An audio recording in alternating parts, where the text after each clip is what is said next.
নাদিয়াকে ঘুমের ওষুধ খাইয়ে ঘুম পাড়িয়ে রাখা হয়েছে। লাইলি মেয়েকে জড়িয়ে ধরে শুয়ে আছেন। ঘরে হারিকেন জ্বালানো। জ্বলন্ত অগ্নির কাছে খারাপ কিছু আসতে পারে না। খাটের নিচে একটা মালসায় সরিষা এবং এক গোছা চাবি রাখা হয়েছে। নাদিয়ার গলায় 3টা ভারী তাবিজ। 2টা দিয়েছেন শম্ভুগঞ্জের পীর সাহেব, একটা মৌলানা তাজ কাশিমপুরি। নাদিয়ার ঘরে 2জন কাজের মেয়ে। তারা ঘোমটা দিয়ে জায়নামাজে বসে মাথা দুলিয়ে দুলিয়ে নিঃশব্দে কোরআন পাঠ করছে। হাজেরা বিবির মাথা আজ মনে হয় একেবারেই ঠিক নেই। তিনি সুর করে মাতম করছেন, আমার নাতি মারা গেছে গো, কেউ আমারে খবর দিল না গো, নাতনির মরামুখ আমার কেউ দেখাইল না গো, আমি তার শাদি দেখলাম না গো। রাত 3টায় নাদিয়ার ঘুম ভাঙল। সে চাপা গলায় ডাকল, মা। লাইলি সঙ্গে সঙ্গে বললেন, এই যে আমি। নাদিয়া বলল, পুকুরের পানির নিচে আমি যে মেয়েটাকে দেখেছি সে কাঁদছে, আমি তার কান্নার শব্দ শুনতে পাচ্ছি। তুমি কি শুনতে পাচ্ছ মা? লাইলি বললেন, পাচ্ছি, কাঁদছে ফরিদের পোয়াতি বউটা। কেন কাঁদছে? লাইলি বললেন, এরা গরিব দুঃখী মানুষ, এদের নানান কষ্ট, কোন কষ্টে কাঁদে কে জানে। একটু খোঁজ নিবে মা? সকালে খোঁজ নিব, এখন তোকে ছেড়ে যাব না। অদ্ভুত একটা স্বপ্ন দেখেছি মা, স্বপ্নটা বলি? দিনের বেলা বলিস, রাতে স্বপ্ন বলতে নাই। কিছু হবে না মা, শোনো। আমি স্বপ্নে দেখি পানিতে বিরাট বড় একটা ডেক, আমি সেই ডেগের ভিতর বসে আছি, ডেকটা ভাসতে ভাসতে যাচ্ছে।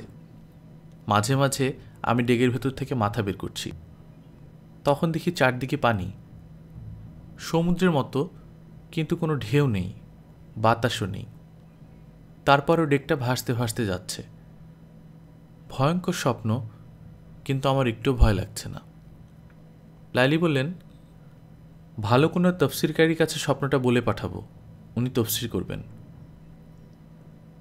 আমার যে স্যারের কথা তোমাকে বলেছি, উনি যে কোনো স্বপ্নের লৌকিক ব্যাখ্যা করতে পারেন। তোর এই হিন্দু স্যার? হ্যাঁ, ওনার অনেক বুদ্ধি। ছাত্রদের কাছে স্যারের অনেকগুলি নাম আছে, একটা নাম হলো মালাউন শার্লক হোমস। স্যারের কথা থাকুক মা, তুই আরাম করে ঘুমা, আমি সারা রাত তোর মাথায় বিলি করে দেব। 1 গ্লাস গরম দুধ খাবি? খাবো মা, আমার দাদির সঙ্গে ঘুমাতে ইচ্ছে করছে। লাইলি বললেন, তুই এখানেই ঘুমাবি। হাবিব নাদিয়ার স্যারের সঙ্গে বসেছেন। মেহমানদের সঙ্গে তিনি বাংলা ঘরে বসেন, মামলা মোকদ্দমার লোকজনের সঙ্গে চেম্বারে। জনাব, আমার নাম বিদ্যুৎকান্তি দে। হাবিব বললেন, আপনার নাম আমি আমার কন্যার কাছ থেকে শুনেছি। সে আপনার কাছ থেকে কি একটা ম্যাজিকের জন্য শিখেছে? রাতে আপনার থাকার কোনো সমস্যা হয়েছিল? না। খাওয়া দাওয়ার কোনো তকলিফ হয়েছে কি? আমার মেয়ে হঠাৎ অসুস্থ হয়ে পড়েছিল, তাকে নিয়ে ব্যস্ততা গেছে। এখন সে কেমন? সে ভালো আছে, তার সঙ্গে একটু দেখা করব। হাবিব বললেন, আমাদের এই বাড়ি একটি প্রাচীন বাড়ি, প্রাচীন বাড়ির প্রাচীন নিয়মকানুন। অনাত্মীয় পুরুষ মানুষের অন্দরমহলে প্রবেশ নিষেধ। নাদিয়ার শরীরের এখনও এমন অবস্থা না যে বাইরে এসে আপনার সঙ্গে দেখা করবে। আপনার স্কলারশিপের কি যেন সমস্যার কথা নাদিয়া বলেছিল, কাগজপত্রগুলি যদি রেখে যান তাহলে সমস্যার সমাধানের চেষ্টা করতে পারি। বিদ্যুৎকান্তিতে বললেন, স্কলারশিপের সমস্যা সমাধানের চেয়ে নাদিয়ার সঙ্গে দেখা করা এখন আমার অনেক জরুরি। হাবিবের দৃষ্টি তীক্ষ্ণ হল। তিনি তার সামনে বসা যুবকের দিকে তাকিয়ে রইলেন। যুবকের কথাবার্তার মধ্যে উদ্ধত ভঙ্গি আছে, তবে অত্যন্ত আত্মবিশ্বাসী ছেলে। আত্মবিশ্বাস চোখের তারায় ঝলমল করছে। হিন্দুদের চোখে মুখে এক ধরনের কাচুমাচু নিরামিষ ভাব থাকে, এর মধ্যে তা নেই। হাবিব বললেন, আমার মেয়ের সঙ্গে দেখা হওয়া অত্যন্ত জরুরি কেন? বিদ্যুৎ বললেন, অ্যান্টিগ্র্যাভিটি একটা ম্যাজিক শেখার তার খুবই শখ ছিল। ম্যাজিকের আইটেমটা সঙ্গে করে নিয়ে এসেছি। যেহেতু তার শরীরটা খারাপ, ম্যাজিকটা শিখলে ভালো লাগবে। আপনি জিনিসটা রেখে যান, আমি মেয়ের কাছে পৌঁছে দেব। ম্যাজিকটা কিভাবে দেখাতে হবে সেটা তো তাকে বলতে হবে। আপনি কাগজে লিখে দিয়ে যান, তাতে হবে না? হ্যাঁ হবে। আচ্ছা, আমি আজ 6টা পর্যন্ত যদি আপনার বাড়িতে থাকি তাহলে কি কোনো সমস্যা হবে? কোনো সমস্যা নেই। ঠিক সন্ধ্যা 6টায় আপনি কি আমাকে 10 মিনিট সময় দেবেন? তখন ম্যাজিকের বোতলটা আপনাকে বুঝিয়ে দেব। ঠিক আছে, সন্ধ্যা 6টায় আমি চেম্বারে উপস্থিত থাকব, একসঙ্গে চা খাবো। বিদ্যুৎ বলল, আমার ছোট্ট আর্জি, আমরা চাটা খাবো দিঘির ঘাটে। বিশেষ একটা কারণে দিঘির ঘাটে উপস্থিত থাকতে বলছি, যদি আপনার তেমন কোনো সমস্যা না হয়। হাবিব কিছু না বলে উঠে দাঁড়ালেন। 6টা বাজে, সূর্য ডুবি ডুবি করছে। হাবিব দিঘির ঘাটে উপস্থিত হলেন। তার সঙ্গে প্রণব আছেন। রশিদ এসেছে ট্রেতে করে চা নিয়ে। বিদ্যুৎ হাবিবের দিকে তাকিয়ে বললেন, আপনি কি ঘাটের ঠিক এই জায়গাটাই বসবেন? আপনার মেয়ে সন্ধ্যা 6টার দিকে এখানে বসে ভয় পেয়েছিল। কষ্ট করে বসুন প্লিজ। হাবিব বসলেন। বিদ্যুৎ বললেন, এখন আপনি ডান দিকে তাকান। শেষ সূর্যের আলো আপনার গায়ে পড়ছে, সেখান থেকে প্রতিফলিত হয়েছে দিঘিতে। আপনার কি মনে হচ্ছে দিঘির পানির ভেতর আপনি নিজেকে দেখছেন? নাদিয়ার ক্ষেত্রে ঠিক এই ঘটনাই ঘটেছে। সে ভয় পেয়েছে পানিতে নিজের ছায়া দেখে। যে কোনো কারণেই হোক, সে আগে থেকেই ভয়ে অস্থির ছিল। দিঘির পানিতে নিজেকে দেখে সেই ভয় তুঙ্গস্পর্শী হয়েছে। হাবিব চুপ করে রইলেন। বিদ্যুৎ বললেন, সে নিজেকে চিনতে পারেনি, তার কারণ আছে। শেষ বিকেলের আলো হয় গাঢ় হলুদ থেকে লাল, অর্থাৎ লঙ্গার ওয়েভলেন্থের আলো। নাদের গায়ের রং শ্যামলা, সে দেখেছে প্রায় হলুদ রঙের এক তরুণীকে। প্রণব বললেন, আপনার বুদ্ধিতে চমৎকৃত হয়েছি, বিশেষভাবে চমৎকৃত। স্যার কি বলেন? হাবিব বললেন, এমন জটিল একটি বিষয় এত সহজ ব্যাখ্যা চিন্তা করি নাই। বিদ্যুৎ বললেন, আমরা প্রকৃতিকে অতি রহস্যময় কিছু ভেবে দূরে সরিয়ে রাখি। প্রকৃতি কিন্তু মোটেই রহস্যময় নয়। প্রকৃতি বিশাল একটা সরল অঙ্কের মতো, যার উত্তর আমাদের জানা, হয় 0 আর নয় 1, এর বাইরে না। আমরা দিঘির ঘাটে বসে একটা সরল অঙ্ক কষেছি, উত্তর পেয়েছি 0, অর্থাৎ ভূত প্রেত বলে কিছু নেই। প্রণব বললেন, ঘাটে ভূত না থাকলেও এই বাগানে অবশ্যই আছে। একটা ঘটনা বলি। শীতের সময় কার্তিক মাস, বাগানের 2টা খেজুর গাছ কাটানো হবে। গাছই খবর দিয়েছি। হাবিব প্রণবকে থামিয়ে দিয়ে বললেন, এই গল্প এখন থাকুক। বিদ্যুৎ বললেন, এই খামটা আপনি রাখুন, নাদিয়াকে পৌঁছে দেবেন। অ্যান্টিগ্র্যাভিটি ম্যাজিকের কৌশলটা এখানে লেখা আছে। আমি চা খেয়েই ঢাকার দিকে রওনা হব। হাবিব মেয়েকে চিঠি দেওয়ার আগে খাম খুলে নিজে পড়লেন। কাজটা যে অন্যায় তাও না, মেয়ে বড় হলে তার উপর নজর রাখতে হয়। সন্তানের প্রতি অনেক কর্তব্যের মতো এটাও একটা কর্তব্য। যারা কর্তব্য পালনে ভুল করে তারাই বিপদে পড়ে। হাবিব মন দিয়ে চিঠি পড়লেন, 2বার পড়লেন। সাধারণ চিঠি, তারপরেও সাংকেতিক কিছু থাকতে পারে। নাদিয়া, তুমি অসুস্থ বলে তোমার সঙ্গে দেখা হলো না। অসুস্থতার মূল কারণ ধরে দিয়েছি, কাজেই তুমি দ্রুত আরোগ্য লাভ করবে বলে আমার ধারণা। তোমার অতি পছন্দের অ্যান্টিগ্র্যাভিটি বটলের ম্যাজিকের কৌশলটা শোনো। বাদামি রঙের একটা কাচের বোতল এবং দড়ি দিয়ে যাচ্ছি। বোতলের মুখের ব্যাস দড়ির মুখের ব্যাসের চেয়ে বড়, কাজেই দড়ির মাথা কামড়ে ধরে বোতল শূন্যে ঝুলতে পারবে না, গ্র্যাভিটির কারণে পড়ে যাবে। বোতলের ভেতর কর্কের একটা গোল বল আছে। ম্যাজিকের মূল কৌশল ওই গোল বলে। ম্যাজিশিয়ান হিসাবে তোমার কাজ হবে কোনোভাবে দড়ি এবং বোতলের মুখের মাঝখানে কর্কটা নিয়ে আসা, তাহলেই কার্যসিদ্ধি হবে। বোতল মধ্যাকর্ষণ শক্তিকে কলা দেখিয়ে দড়ির মাথা কামড়ে ঝুলতে থাকবে। ভালো কথা, কর্কটা শুরুতে বোতলের ভেতর থাকলে হবে না, কারণ বোতলটা দর্শক দেখতে চাইবে। কর্কের বল পাম করে হাতে লুকিয়ে রাখতে হবে। তুমি ভালো থেকো। বিদ্যুৎ কান্তি। পুনশ্চ, সাপ ও আপেল বিষয়ের যে বইটি তুমি দিয়েছ, তার মতো খারাপ বই আমি অনেকদিন পড়িনি। সর্বমোট 8টি গল্প, প্রতিটির একটার চেয়ে আরেকটা খারাপ। বইটার নাম হওয়া উচিত 8টি নিকৃষ্ট গল্প। হাবিব চিঠি শেষ করে ভুরু কুঁচকে বসে রইলেন। নাদিয়া তার শিক্ষককে গল্পের বই কেন দেবে? তার সমস্যা কি? পূর্ব পাকিস্তানের সবচেয়ে বড় সমস্যা কি জানো? জানি না স্যার। সবাই জানে, তুমি কেন জানবে না? তুমি দেখি ছাগলের ছাগল। গভর্নর মোনায়েম খান সাহেবের কথায় যিনি মাথা নিচু করলেন, তিনি পূর্ব পাকিস্তানের একজন বুদ্ধিজীবী, সম্মানিত মানুষ, অধ্যাপনার সঙ্গে যুক্ত। সঙ্গত কারণেই তার নাম উল্লেখ করা হলো না। এই অধ্যাপক মোনায়েম খানের মাসিক বেতার ভাষণ মাঝে মাঝে লিখে দেন। এ মাসের বেতার ভাষণ লিখে এনেছেন। মোনায়েম খান এখনও তা পড়েননি। দেশের বড় সমস্যা নিয়ে আলোচনায় বসেছেন। মোনায়েম খান অধ্যাপকের দিকে তাকিয়ে বললেন, দেশের বড় সমস্যা হলো মালাউন সমস্যা। হিটলার যেমন ইহুদির গোষ্ঠীনাশ করেছিল, আমরাও যদি মালাউনের গোষ্ঠীনাশ করতে পারতাম তাহলে শান্তির একটা দেশ পাওয়া যেত। ঠিক বলেছি কিনা বলো? ঠিক বলেছেন। গ্যাসের কোনো টোটকা তোমার জানা আছে? কিসের টোটকা? বুঝলাম না। মন দিয়ে না শুনলে কিভাবে বুঝবে? তোমার মন অন্যত্র পড়ে আছে। গ্যাসের টোটকা চিকিৎসা আছে কিনা বলো, আমার পেটে গ্যাস হচ্ছে। বেশি করে পানি খান স্যার। মোনায়েম খান পানি দিতে বললেন। সাধারণ পানির সঙ্গে 1-2 ফোঁটা জমজমের পানি মিশিয়ে খাওয়া তার অনেক দিনের অভ্যাস। গ্যাসের সমস্যাটা তিনি নিজেই তৈরি করেছেন। শশা, ক্ষীরা জাতীয় ফল তার পেটে কখনো সহ্য হয় না। গভর্নর হাউসের বাগানের এক কোনায় মালি কিছু সবজির আবাদ করেছে। এর মধ্যে আছে শশা, কাকরুল, বরবটি। তিনি কচি শশা ঝুলতে দেখে লোভে পড়ে 3-4টা খেয়ে ফেলেছেন। 5 কোষ কাঁঠাল খেয়েছেন।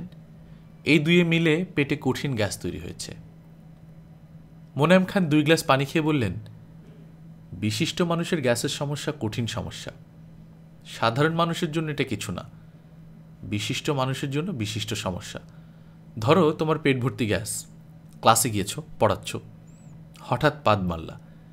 কিছু ছাত্র হাসলো, ঘটনা এখানেই শেষ। কিন্তু আমার কথা চিন্তা করো। আজ রাতে স্বরাষ্ট্রমন্ত্রী ভাইস অ্যাডমিরাল এআর খানের সঙ্গে আমার ডিনার। সেখানে যদি হঠাৎ পাদ দিই, বিষয়টা কেমন হবে? স্যার, বক্তৃতাটা পড়ে দেখবেন ঠিক হয়েছে কি না। সবুর করো, এত ব্যস্ত কেন? তুমি যে বক্তৃতা লিখে নিয়ে এসেছো তার পাখা নাই যে উড়াল দিয়ে চলে যাবে। গুরুত্বপূর্ণ কিছু কাজ আছে, সেগুলি সারব, তারপর বক্তৃতা। তিনি সেক্রেটারিকে বললেন, ডিআইজি সাহেবকে টেলিফোনে ধরো, 5 মিনিট সময়, এর মধ্যে লাইন লাগাই দিবা। সেক্রেটারি 3 মিনিটের মধ্যে মাথায় লাইন লাগিয়ে দিলেন। স্যার, আসসালামু আলাইকুম। সালাম আলাইকুম বলবেন না, স্লা আর শালার মধ্যে কোনো তফাত নাই। পরিষ্কার করে বলবেন, আসসালামু আলাইকুম। জি স্যার, এখন থেকে তাই বলবো। ময়মনসিংহ থানার ওসির নাম কি? একটু জেনে তারপর বলি। জেনে বলতে হবে না, তার নাম আখলাকুর রহমান। তাকে বদলি করে দেন দুর্গম কোনো জায়গায়। রামু, নাইক্ষংছড়ি আর কী সব আছে না, বদলি করে দেব। অবশ্যই, তবে আপনার কাজ আমি সহজ করে দিচ্ছি। বদলির অর্ডার যাবে, 3 দিনের মাথায় অর্ডার ক্যান্সেল হবে। সে যেখানে ছিল সেখানেই থাকবে। বিষয়টা স্যার বুঝতে পারছি না। সব কিছু বোঝার কি প্রয়োজন আছে? অর্ডার পেয়েছেন, অর্ডার পালন করবেন। এর জন্য কি আপনার আইজির পারমিশন লাগবে? জি না। গুড। আপনাকে অত্যন্ত স্নেহ করি, এটা কি জানেন? জেনে ভালো লাগলো স্যার। আমি খবর পেয়েছি ঢাকা বিশ্ববিদ্যালয়ের কিছু শিক্ষক গোপনে মদ্যপান করে। তার তালিকা প্রস্তুত করে আমাকে দিবেন। জি স্যার। আচ্ছা, বিদায়। খোদা হাফেজ স্যার। খোদা হাফেজ আবার কি বলেন? আল্লাহ হাফেজ। সরি স্যার, আল্লাহ হাফেজ। ইসলাম বিষয়টা মাথার মধ্যে রাখবেন এবং কথায় কথায় বলবেন আল্লাহু আকবার। এতে দিলে সাহস হবে। আপনারা পুলিশ অফিসার, আপনাদের সাহসের দরকার। মোনায়েম খান দীর্ঘ নিঃশ্বাস ফেললেন। সাহসের তারই প্রয়োজন সবচেয়ে বেশি। ভাইস অ্যাডমিরাল এআর খানের সঙ্গে রাতে খানা খেতে হবে, এটা ভেবে এখনই যেন শরীর কেমন করছে। সে আবার শরাব খায়। পরিমাণে বেশি খেয়ে ফেললে উল্টাপাল্টা কথা বলা শুরু করবে। মান্যগণ্য করে কিছু বলবে না। আর আগেরবার তার পিঠে থাপা দিয়ে বাংলায় বলেছে, গভর্নর তুমি দুষ্ট আছো। অল্প বাংলা শেখার এই ফল। দুষ্ট হবে পোলাপান। তার মতো বয়স্ক একজন মানুষকে দুষ্ট বলা আদবের বরখেলাপ। তার সঙ্গে কথা বলতে হবে ইংরেজিতে। এটা একটা বিরাট সমস্যা। কথার পিঠে ইংরেজিতে কথা বলা মানে মুসিবত। মোনায়েম খান অধ্যাপকের দিকে হাত বাড়িয়ে বললেন, দেখি কি লিখেছ। না থাক, দেখব না, তুমি পড়ে শোনাও। দেশবাসী ভাই ও বোনেরা বাদ দিয়ে পড়ো। অধ্যাপক পড়া শুরু করলেন।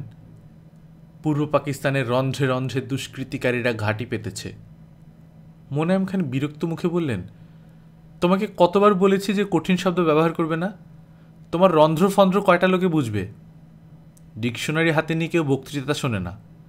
লেখো দেশের আনাচে কানাচে দুষ্কৃতিকারী, তাদের একটাই পরিকল্পনা, ইংরেজিতে যাকে বলে মাস্টার প্ল্যান, দেশটাকে ইন্ডিয়ার হাতে বিক্রি করা। লিখেছ? একটু আস্তে আস্তে বলে লিখতে পারি। আমি মূলটা বলি, তুমি গুছিয়ে লেখো। মূল হলো আগরতলা ষড়যন্ত্র মামলা।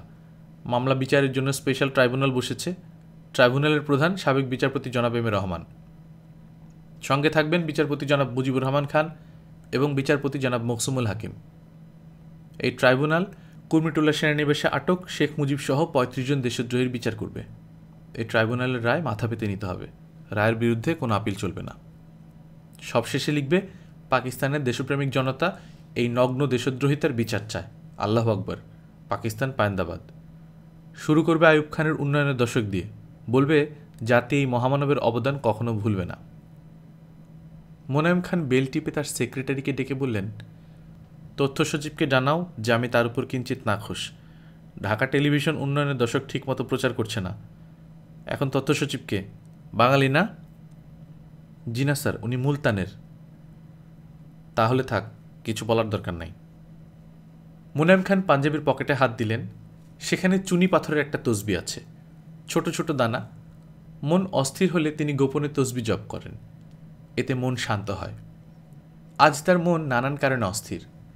তিনি চোখ বন্ধ করে পড়ছেন, ইয়া মোকাদ্দেমু, ইয়া মোকাদ্দেমু, হে অগ্রসরকারী, হে অগ্রসরকারী। অধ্যাপক পাশের ঘরে চলে গেছেন, বক্তৃতা লিখবেন। মোনায়েম খান একা একা আছেন। দুবার তসবি টানা শেষ হলো। মোনায়েম খানের অস্থিরতা কমল না, বরং বাড়ল। কিছুদিন নির্জনে থাকতে পারলে ভালো হতো। এক ফাঁকে উমরা হজ করে আসবেন কিনা ভাবলেন। এখানেও জটিলতা। আইয়ুব খানের কাছে উমরা হজের বিষয়টা তুলেছিলেন। আইয়ুব খান বলেছেন, বেশিরভাগ মানুষ পাপ কাটানোর জন্য হজে যায়। আপনি সুফি মানুষ, আপনার হজের প্রয়োজন কি? মোনায়েম খান সঙ্গে সঙ্গে বলেছেন, তা ঠিক, তা ঠিক। আইয়ুব খান বলেছেন, দেশ সেবা হজের মতোই। তাও ঠিক। এখন আপনার প্রধান কাজ ছাত্র ঠান্ডা রাখা। ছাত্ররা ঠান্ডা আছে না? মোনায়েম খান বললেন, অবশ্যই ঠান্ডা, গাঙের পানির মতো ঠান্ডা, কোল্ড লাইক রিভার ওয়াটার। ছাত্রদের জন্য আমি অনেক কিছু করেছি, ভবিষ্যতে আরও করার ইচ্ছা আছে। সিনেমার টিকিটের দাম অর্ধেক করে দিয়েছি। মোনায়েম খান বললেন, সিনেমা পুরোপুরি ফ্রি করে দিলে কেমন হয়? দিনরাত সিনেমা দেখবে, হাঙ্গামার কথা মনেই থাকবে না। এটা ঠিক হবে না, লোকে অন্য অর্থ করবে। আমি ছাত্রদের জন্য ট্রেন ভাড়া, বাস ভাড়া সব অর্ধেক করেছি, সেই সঙ্গে সিনেমাও হাফ করেছি। তুমি যা করবে তা হচ্ছে ছাত্র দলগুলোর জন্য একটার সঙ্গে আরেকটা লেগে থাকে, সেই ব্যবস্থা। নিজেরা নিজেরা কাটাকাটি করতে থাকুক না। অবশ্যই ব্যবস্থা করা আছে। সব দলেরই উপরের দিকের কিছু নেতা আমাদের পে লিস্টে আছে। পূর্ব পাকিস্তান এবং পশ্চিম পাকিস্তানের মধ্যে সম্প্রীতি আরও বৃদ্ধি করতে হবে। স্টুডেন্ট এক্সচেঞ্জ প্রোগ্রাম আরও জোরদার করতে হবে। পাকিস্তানের দুই অংশের মধ্যে ইন্টার ম্যারেজ হবে। রাষ্ট্রীয় মর্যাদায় দুই অংশের 200 ছেলেমেয়ের বিয়ে হলো, গভর্নর ভবনের সংবর্ধনা। প্রস্তাবটা কেমন? এর চেয়ে ভালো প্রস্তাব হতে পারে না। এই 200 ছেলেমেয়ের মধ্যে আমার দুঃসম্পর্কের এক ভাস্তি থাকবে, তার নাম নাদিয়া। এমএসসি পড়ছে, অত্যন্ত ভালো মেয়ে। ইন্টার প্রভিন্স ম্যারেজের বিষয়টা যথেষ্ট গুরুত্বের সঙ্গে বিবেচনা রাখবে, উন্নয়নের দশকের সঙ্গে মিলায় দিবে। যখন কোনো ঝামেলা হয় তখন জনগণের দৃষ্টি ফেরাতে হয়। এই ঘটনায় দৃষ্টি ফিরবে, বুঝেছ? Yes sir. পশ্চিম পাকিস্তানের যুবকরা বাঙালি মেয়েদের বিষয়ে আগ্রহী।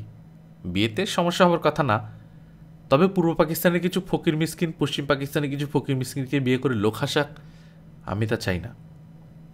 স্যার, আমি তো আমার ভাইস্তির কথা বলেছি, এরকম আরও জোগাড় হয়ে যাবে ইনশাল্লাহ। মোনায়েম খান গভীর চিন্তা থেকে জেগে উঠলেন। আবার তার হাত চলে গেল পাঞ্জাবির পকেটে। তিনি তসবি টানতে টানতে বললেন, বান্দরের বাচ্চা কি লিখেছে দেখেছ? অধ্যাপক চিন্তিত মুখে তাকালেন। বান্দরের বাচ্চা বিষয়টা ধরতে পারলেন না। মোনায়েম খাঁ বললেন, ইত্তেফাকে কি লিখেছে দেখা নয়? লিখেছে 1965-66 সালে পূর্ব পাকিস্তানে আমদানি করা হয়েছে 52 কোটি টাকার পণ্য, আর পশ্চিম পাকিস্তানে 136 কোটি টাকার পণ্য। জনতা খেপাতে চায়। গাধা সাংবাদিক বুঝে না একটা যুদ্ধ হয়েছে। যুদ্ধটা হয়েছে পশ্চিম পাকিস্তানে, পূর্ব পাকিস্তানে না। ওদের পণ্য বেশি লাগবে। অধ্যাপক বললেন, কথা সত্য। মোনায়েম খান বললেন, কথা সত্য হলে এই বিষয়ে লেখালেখি করো, মুখে বড় বড় কথা বললে তো হবে না। মোনায়েম খান বিরক্ত মুখে চোখ বন্ধ করলেন। হঠাৎ প্রবল ঘুমে তার চোখের পাতা ভারী হয়ে এলো। এই ব্যাপারটা তার ঘন ঘন ঘটছে। অসময়ে ঘুম পাচ্ছে। হঠাৎ আমার নামে রসায়ন বিভাগের ঠিকানা একটা বেয়ারিং চিঠি এসেছে। টিকিট ছাড়া চিঠি। পিয়নের কাছ থেকে চিঠি নিতে হলে 2 আনা দিতে হবে। 2 আনায় 2 কাপ চা পাওয়া যায়। আমি নিজে 1 কাপ চা খেতে পারি, বন্ধুকেও খাওয়াতে পারি। কি করব বুঝতে পারছি না। বাসার চিঠি না। বাসার চিঠি বাবার আটদালি আনা নেওয়া করে। কোনো গুরুত্বপূর্ণ চিঠি কেউ টিকিট ছাড়া পাঠাবে না। পিয়নকে ফিরিয়ে দিচ্ছিলাম, কি মনে করে 2 আনা গচ্চা দিয়ে খাম নিলাম। খুলে দেখি নাদিয়া পাঠিয়েছে। সে লিখেছে, প্রথমেই বলি বিয়ারিং চিঠি কেন পাঠিয়েছি। বিয়ারিং চিঠি কখনো মিস হয় না। রেজিস্ট্রি চিঠিও প্রায়ই হারায়। পোস্ট অফিস থেকে খুলে দেখে ভেতরে টাকা আছে কিনা। বিয়ারিং চিঠি কেউ খোলে না। এখন সম্পূর্ণ অন্য বিষয়ে কথা বলবো। আমরা ক্লাসের মেয়েরা নিজেরা তুমি তুমি করে বলি, ছেলেরাও নিজেদের মধ্যে তুমি তুমি করে বলে। অথচ একটা ছেলে যখন একটা মেয়ের সঙ্গে কথা বলবে তখন আপনি। ব্যাপারটা কি যথেষ্টই হাস্যকর না? এখন থেকে আমি তোমাকে তুমি করে বলবো, তুমিও অবশ্যই আমাকে তুমি বলবে। আমি এই চিঠিটা তোমাকে ধন্যবাদ জানানোর জন্য লিখেছি। তুমি আমার হাতের ছাপ দেখে খুব গুছিয়ে অনেক কিছু লিখেছ। তুমি লিখেছ, আমার হাত বিজ্ঞানীর হাত, আমি মাদাম কুরির মতো বড় বিজ্ঞানী হব। মাদাম কুরি হওয়ার কোনো শখ আমার নেই। আমি পার্লেস বাকের মতো লেখিকা হতে চাই। আমি প্রথম যে উপন্যাসটা লিখব তার নাম হাজারা বিবির উপাখ্যান। হাজারা বিবি হচ্ছেন আমার দাদি। উপন্যাসের প্রথম লাইনটাও ঠিক করা, আজ হাজারা বিবির বিয়ের দিন। এই লাইনটা অবশ্য আমি পার্লেস বাকের থেকে চুরি করেছি। ওনার লেখা গুড আর্থ উপন্যাসের প্রথম লাইন হচ্ছে, আজ ওয়াংলাংয়ের বিয়ের দিন। আমি অবশ্য আমাকে নিয়েও একটা উপন্যাস লিখতে পারি, সেটাও খারাপ হবে না। নিজেকে নিয়ে যদি লিখি তার প্রথম লাইনে হবে, আজ তজল্লির বিয়ের দিন। তজল্লি আমার আরেকটি নাম। এই নামে শুধু দাদি আমাকে ডাকেন। তুমি আমার হাতের ছাপ দেখে লিখেছ, আপনার বিয়ে নিয়ে যতটা ঝামেলা হবে আশা করছেন ততটা ঝামেলা হবে না। আপনি আপনার পছন্দের কাউকে বিয়ে করবেন, তবে বিয়ের পরপর দেশ ত্যাগ করবেন, কখনো দেশে ফিরবেন না। আমার বিয়ে নিয়ে নানান ঝামেলা কিন্তু হচ্ছে। হঠাৎ একদিন শুনলাম আমার বিয়ে হবে পশ্চিম পাকিস্তানের এক নওজোয়ানের সঙ্গে, এতে পূর্ব পাকিস্তান পশ্চিম পাকিস্তানের সম্প্রীতি বৃদ্ধি পাবে ইত্যাদি। আমি তখন বাবাকে গিয়ে বললাম, পিতাজি हमने मगरबी पाकिस्तान का नौजवान शादी नहीं करूंगी। বাবা আমার বেয়াদবি দেখে হতভম্ব হলেন। তার মেয়ে উর্দু কথা বলে তার সঙ্গে ফাজলামি করবে, এটা তিনি নিতেই পারলেন না। আমি কিন্তু মোটেই ফাজলামি করছিলাম না। আমি দাদিজানকে ঘটনা বললাম। দাদিজান বললেন, আমার একটা হাসুন দে পিডায়া তোর বাপের মাথা থেকে পশ্চিম পাকিস্তান বাইর করতাছি। ওই সমস্যার সমাধান হলেও নতুন সমস্যা আছে। বাবা এখন যে ছেলের সঙ্গে বিয়ে ঠিক করেছেন সে একজন খুনি, নিজের মামাকে গুলি করে খুন করেছে। এই খুনি কিন্তু দেখতে রাজপুত্রের মতো। মিকেল অ্যাঞ্জেলো তাকে পেলে সঙ্গে সঙ্গে পাথর কেটে মূর্তি বানানো শুরু করতেন। দেখলে কত লম্বা চিঠি লিখছি। রাত জেগে চিঠি লিখতে আমার খুব ভালো লাগে। তুমি জানিয়েছ আমার হাতে সুলেমান স্ট্রিং আছে।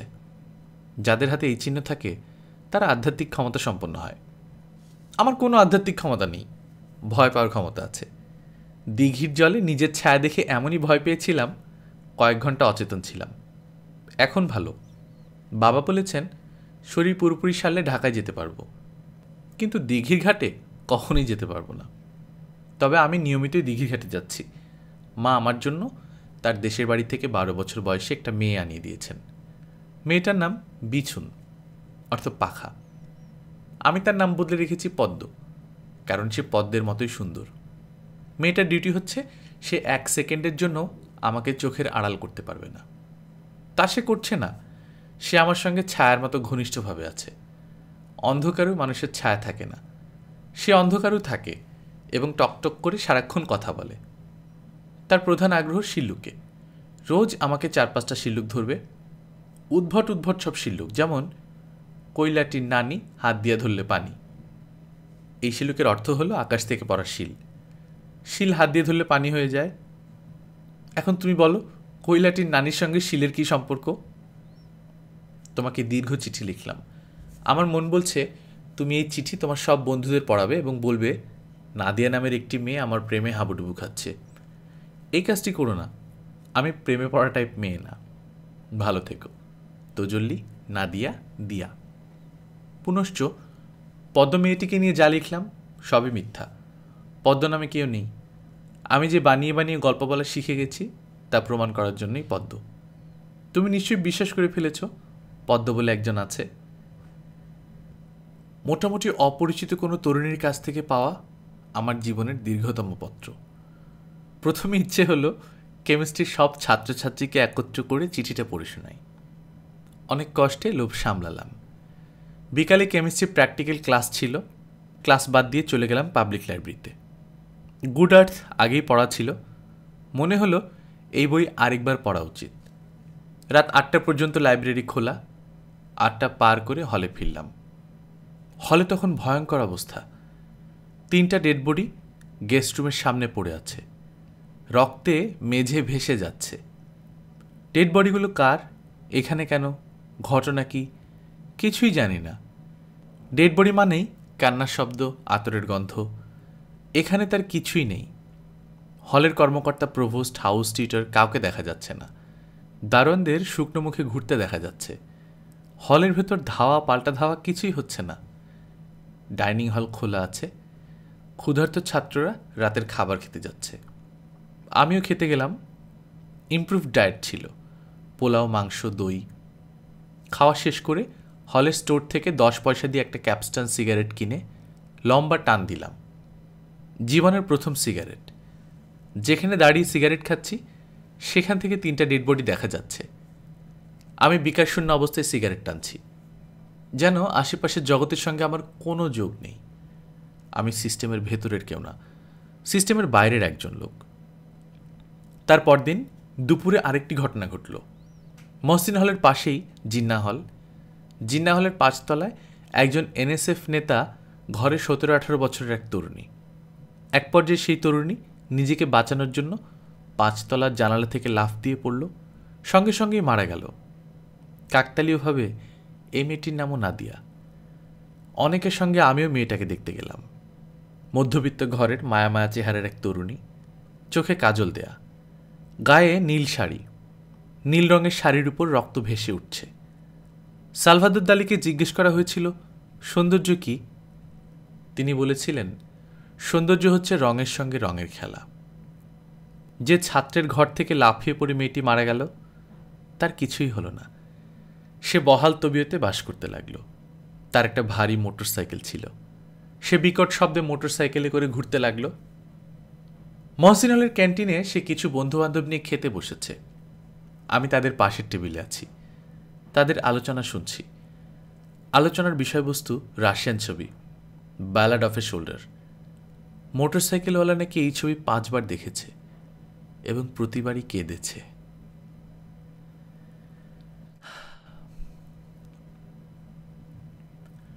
পাঠ্যবই পড়তে কারোরই ভালো লাগার কথা না, শুকনা বই থেকে বিদ্যা আহরণ। সন্ধ্যার পর দরজা লাগিয়ে এই কাজটি নিয়মিত করি। আমাকে খুব ভালো রেজাল্ট করে পাশ করতে হবে। বাবার স্বপ্ন সিএসপি অফিসার হওয়ার চেষ্টা চালাতে হবে। শুনেছি সিএসপিদের ইংরেজির ভালো দখল থাকতে হয়। হলের রিডিং রুমে পত্রিকা আসে। প্রায় গম্ভীর মুখে অবজারভার পত্রিকার এডিটোরিয়াল পড়ি। ইংরেজি শেখার জন্য নাকি এডিটোরিয়ালের বিকল্প নেই। ইংরেজি গল্প উপন্যাসও পড়ি। পড়ার আনন্দের জন্য পড়া না, ইংরেজি শেখার জন্য পড়া। দেশ যখন সংঘাতের দিকে যাচ্ছে, স্বাধীন বাংলাদেশের বীজ বোনা হচ্ছে, তখন আমি চোখ বন্ধ করে পাকিস্তানের অফিসার হওয়ার প্রস্তুতি নিচ্ছি। নাদিয়া লেখক হতে চায়, এই বিষয়টা আমাকে অবাক করেছে। ডাক্তার, ইঞ্জিনিয়ার, প্রফেসর এইসব হওয়া যায়, লেখক কি হওয়া যায়? লেখক হওয়ার সুযোগ থাকলে ইউনিভার্সিটিতে পড়াশোনার ব্যবস্থা থাকতো।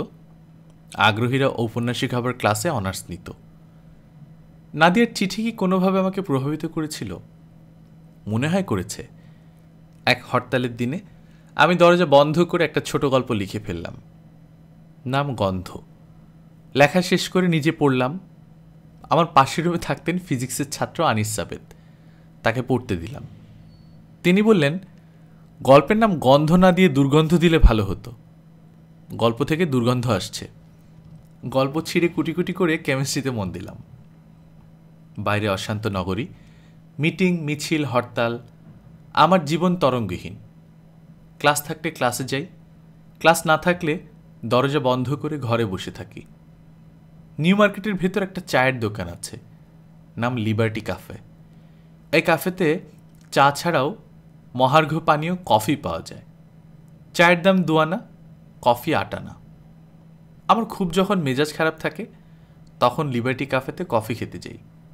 একটি বইয়ে পড়েছি, কফি এবং চকলেট মেজাজ ঠিক করে। একদিন লিবার্টি ক্যাফেতে কফি খেতে গেছি। কেবিন থেকে কেউ একজন ডাকল, হুমায়ুন চলে আসেন। তাকিয়ে দেখি মনিরুজ্জামান ভাই, এনএসএফের পাতি নেতা। সঙ্গে অনেকেই আছেন। দোলনকে চিনলাম। ভয়ে বুক কেঁপে গেল।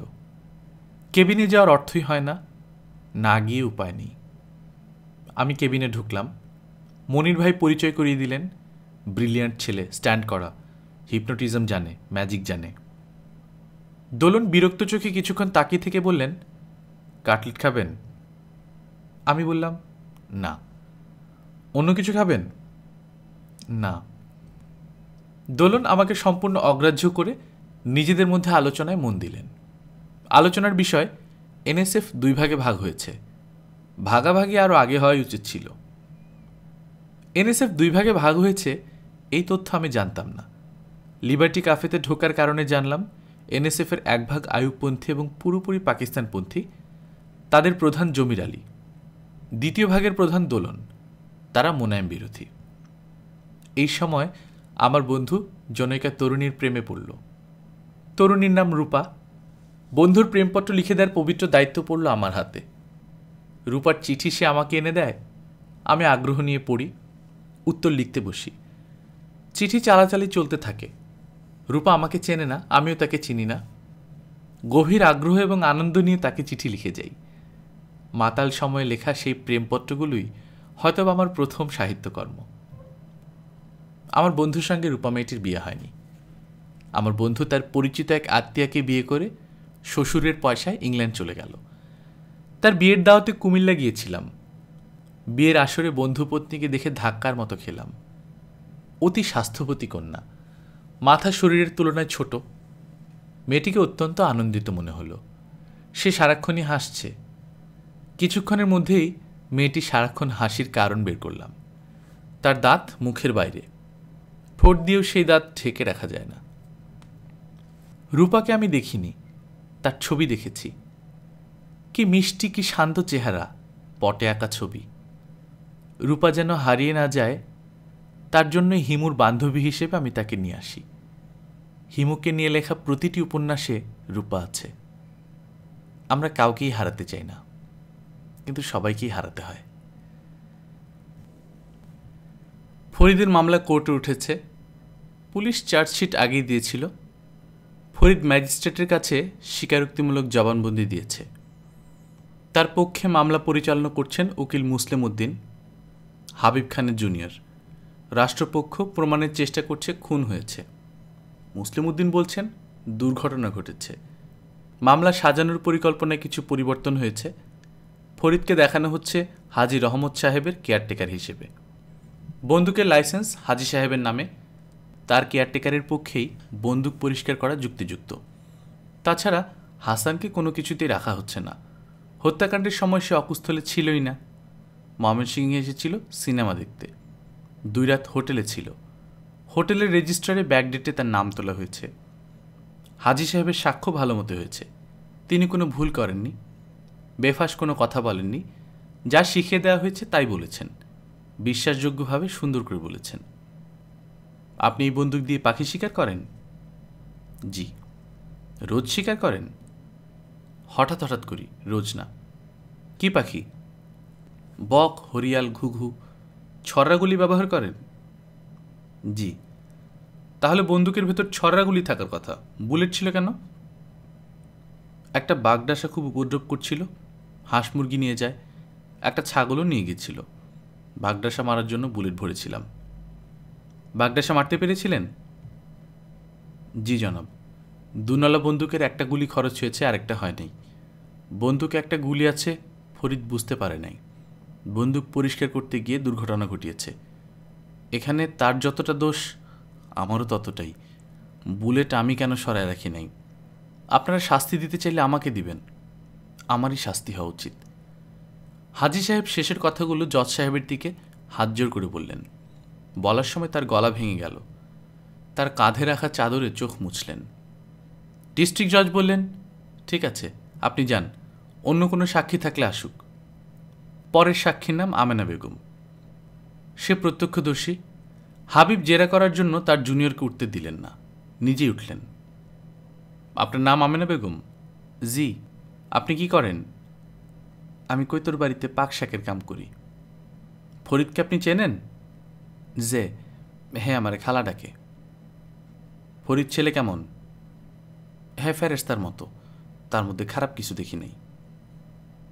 ওই দিনের ঘটনা আপনি নিজের চোখে দেখেছেন? যে। কি দেখেছেন বলুন।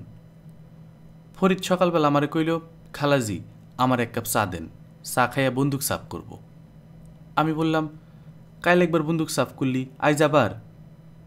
হ্যাঁ বলল, গতকাল বাগডাসা মারা হয়েছে, নলে ময়লা জমছে, বড় সাপ যদি পক্ষী শিকারে যাইতে চান।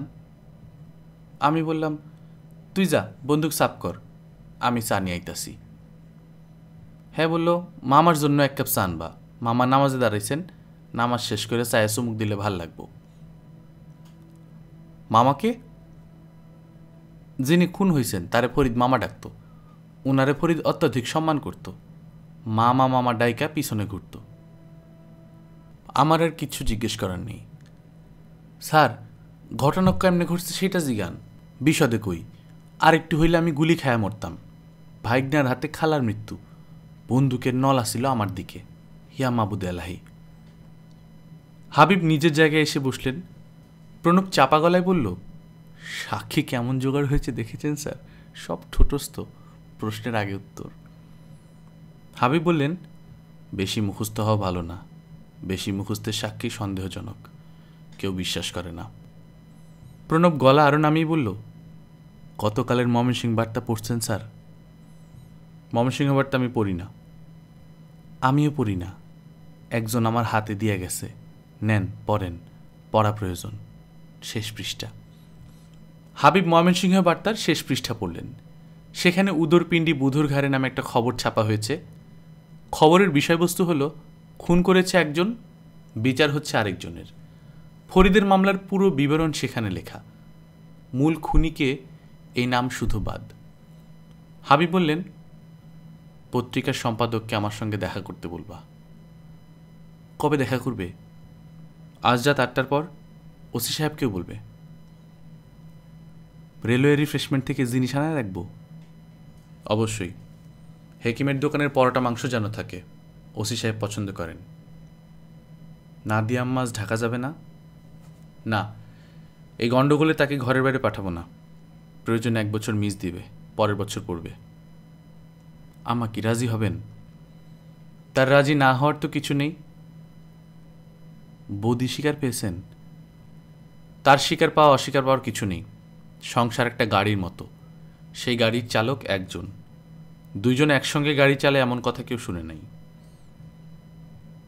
হাবিবের অতি কঠিন সিদ্ধান্তের কারণ, গত বৃহস্পতিবার রাতে ফজরের আজানের আগে আগে দেখা একটা স্বপ্ন, অতি পরিষ্কার স্বপ্ন। তিনি স্বপ্নে দেখলেন রোকেয়া হল থেকে মিছিল বের হয়েছে, আইয়ুব বিরোধী মিছিল। অনেকের হাতে প্ল্যাকার্ড, প্ল্যাকার্ডে সাধারণ যেসব কথাবার্তা থাকে সেসবই লেখা। শুধু নাদিয়ার প্ল্যাকার্ডে লাল কালি দিয়ে রাখা, রক্ত খাই, আইয়ুব খানের রক্ত খাই। স্বপ্নের মধ্যে তার মনে হলো, এটা কি? আইয়ুব খানের ফাঁসি চাই লেখা থাকতে পারে, কিন্তু তার রক্ত কেন খাবে? মিছিল পাবলিক লাইব্রেরির কাছে আসতেই পুলিশ গুলি করল। কারো গায়ে গুলি লাগলো না। শুধু নাদিয়ার পেটে গুলি লাগলো। রাস্তায় লোকজন নাই, পুলিশও নাই। নাদিয়া চিৎকার করছে, পানি পানি। তখন বিদ্যুৎকান্তি ছুটে এলো। সে পানি খাওয়ানোর বদলে নাদিয়ার শাড়ি ব্লাউজ টেনে খুলতে শুরু করলো। এই পর্যায়ে হাবিবের ঘুম ভেঙে গেল। এমন এক স্বপ্ন দেখার পর মেয়েকে ঢাকা পাঠানোর প্রশ্নই আসে না।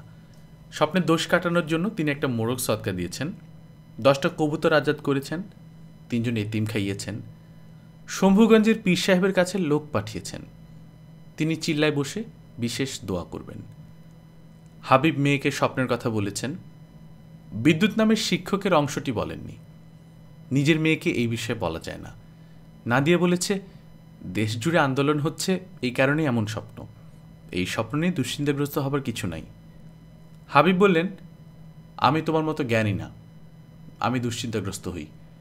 তোমার ঢাকা যাওয়া বন্ধ। দেশ যদি কোনো দিন শান্ত হয়, ঢাকায় যাবে। শান্ত না হলে যেতে পারবো না? না। আমি এখানে থেকে কি করব? যা করতে ইচ্ছে হয় করবে। আমি তোমার বিয়ে দেওয়ার ব্যবস্থা করব। তোমার দাদির মৃত্যুশয্যায়। তিনি নাজ্জামের মুখ দেখতে চান। বাবা, আমার খুব ইচ্ছা আমি পড়াশোনা শেষ করি, পিএইচডি করি, ইউনিভার্সিটিতে মাস্টারি করি। তোমার কপালে থাকলে যা চাও হবে, কপালে না থাকলে হবে না। শেখ মুজিব পূর্ব পাকিস্তান স্বাধীন করে তার প্রেসিডেন্ট হতে চেয়েছিল, এখন সে ঝুলবে ফাঁসিতে। কিংবা ফায়ারিং স্কোয়াড। ফায়ারিং স্কোয়াড হওয়ার সম্ভাবনাই বেশি। মিলিটারিরা ফাঁসি পছন্দ করে না। তুমি কি আর কিছু বলতে চাও? না। জানি তুমি রাগ করেছ। আমি তোমার রাগ নিয়ে থাকতে পারবো। অনেকেরই আমার উপর রাগ আছে, তাতে কিছু আসে যায় না। নাদিয়া বলল, সেটাই ভালো। বাবা, আমি উঠলাম। দিঘির ঘাটে গিয়ে বসে থাকবো, আমাকে নিয়ে চিন্তা করবে না। আমি তোমার সিদ্ধান্তের বাইরে যেতে পারি, কিন্তু যাব না। সন্ধ্যাবেলা হাজেরা বিবি নাতনির জন্য অস্থির হয়ে গেলেন। চিলের মতো চিৎকার, ও তজল্লি, ও তজল্লি, আমার তজল্লি কই? নাদিয়া দাদির কাছে ছুটে গেল। হাজেরা বিবি করুণ গলায় বললেন, এটা কি খবর শুনলাম? দাদি, কি শুনেছ? পুলিশ নাকি তোর পেটে গুলি করছে, তোর মৃত্যু হয়েছে। যার মৃত্যু হয় সে কি তোমার খাটে বসে গল্প করতে পারে? তোর যদি মৃত্যু না হয়ে থাকে তাহলে এমন কথা কেন রটল? সবাই জানে যা রটে তা বটে। নাদিয়া শান্ত গলায় বলল, দাদি, বাবা আমাকে নিয়ে একটা দুঃস্বপ্ন দেখেছে। তুমি এই দুঃস্বপ্নের কথাই শুনেছ। তুমি ভালো মতোই জানো আমি বেঁচে আছি। তারপরও নাটক করার জন্য কিছুক্ষণ হইচই করলে। তুমি প্রমাণ করতে চাও তোমার মাথা খারাপ হয়ে গেছে। তোমার মাথা যে 16 আনা ঠিক আছে, সেটা আর কেউ না জানুক, আমি জানি। জানলে জানোস। এখন আমার বোতলের ম্যাজিকটা আরেকবার দেখা। বোতলের ম্যাজিক তোমাকে অনেকবার দেখিয়েছি, আর দেখাতে ইচ্ছে করছে না। তাছাড়া আমার মনটা আজ খারাপ। বাপ আটক দিছে, এই জন্য মন খারাপ। দাদি, তুমি তো সবই জানো, শুধু শুধু জিজ্ঞেস করছো কেন? হাজেরা বিবির চোখ হঠাৎ চকচক করে উঠল। তিনি আনন্দিত গলায় বললেন, আমার একবার আমার শ্বশুর আব্বা আটক দিছিল। বাপের বাড়ি নায়র যাইতে দিব না। আমার নায়র নিতে বড় ভাইজান আসতে, বিরাট নাও নিয়ে আসতে। শ্বশুর আব্বা তারারে ফেরত পাঠাইছেন। আমি খবর পেয়ে কী করলাম শুনবি? শুনতে চাচ্ছি না। ভয়ঙ্কর কিছু তুমি করেছো বুঝতে পারছি। শুন না, শুনলে মজা পাবি। আমি শ্বশুর আব্বার মাথা কামানের খুর হাতে নিয়ে তার কাছে গেলাম। তারে বললাম, আপনি যদি এক্ষণ আমার বাপের বাড়ি না পাঠান, এই খুর আমি নিজের গলায় বসায় দিব। কথা শেষ কইরা খুর বাইর করে গলার কাছে ধরলাম। শ্বশুর আব্বা বললেন, হাত থেকে খুন নামাও, আমি ব্যবস্থা নিতেছি। নাদিয়া বলল, আমি কি বাবার একটা খুর নিজের গলার কাছে ধরব? হাজেরা বিবি পান শেষ নিয়ে হাতে নিতে নিতে বললেন, সেইটা তোর বিবেচনা।